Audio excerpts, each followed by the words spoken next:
salam damai sejahtera dan salam sehat selalu buat saudara-saudara yang terkasih di dalam Kristus Yesus. Hari ini, Rabu 11 Mei 2022, kita kembali diperjumpakan oleh firman Tuhan untuk bersama-sama kita dengarkan dan kita renungkan. Namun, sebelum kita mendengarkan firman Tuhan, marilah kita berdoa memohon hikmat yang daripada Tuhan.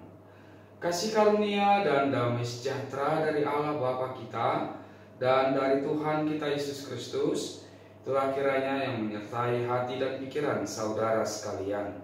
Amin.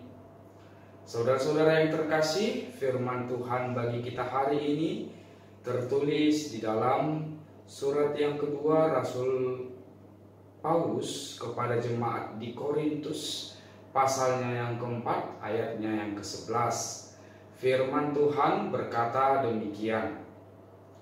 Sebab kami yang masih hidup ini terus-menerus diserahkan kepada maut karena Yesus, supaya juga hidup Yesus menjadi nyata di dalam tubuh kami yang fana ini. Demikian firman Tuhan.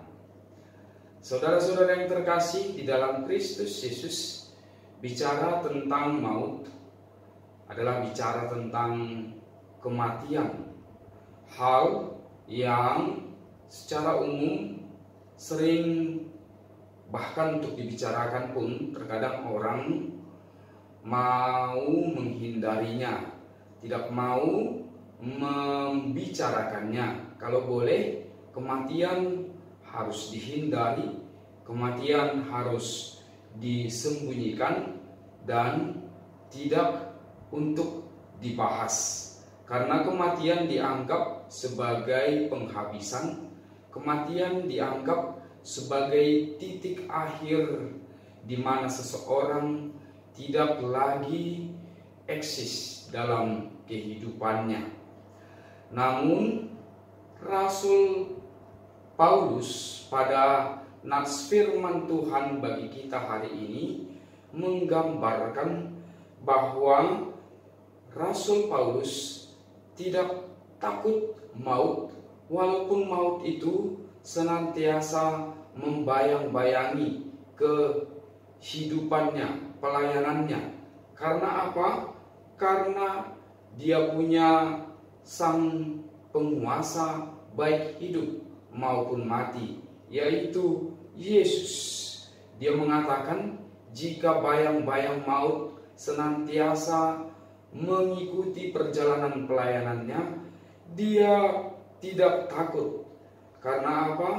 Karena bahkan hidup Yesus akan menjadi nyata melalui tubuh mereka yang mungkin sesaat lagi akan digorogoti oleh maut tersebut.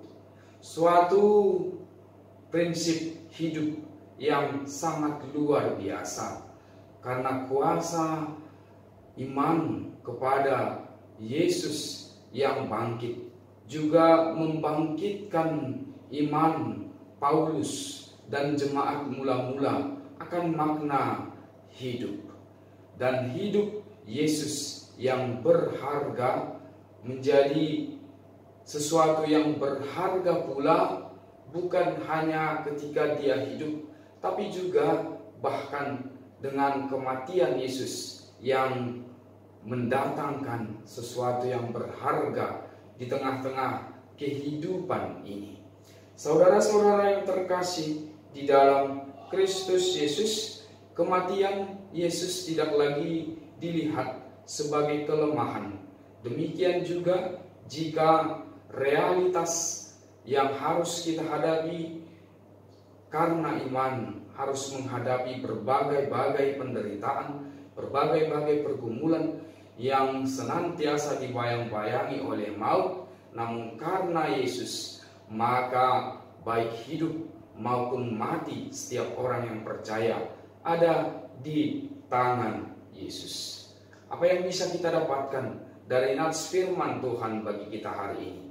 Jika kita hidup, manfaatkan kesempatan hidup untuk menunjukkan betapa berharganya pengorbanan Yesus di tengah-tengah kehidupan ini, betapa berharganya nafas hidup ini.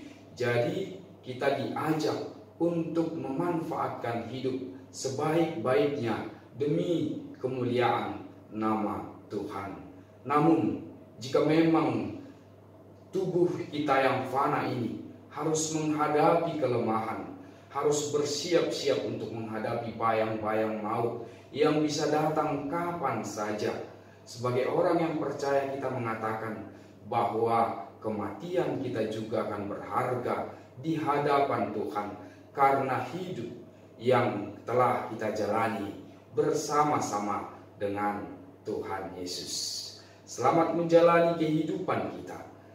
Membuatlah hidup kita menjadi hidup yang berharga, supaya kelak jika kita pun mati, kematian kita menjadi kematian yang berharga di hadapan sesama, terlebih di hadapan Tuhan. Amin, kita berdoa. Terima kasih Tuhan buat firman-Mu yang kami dengarkan hari ini.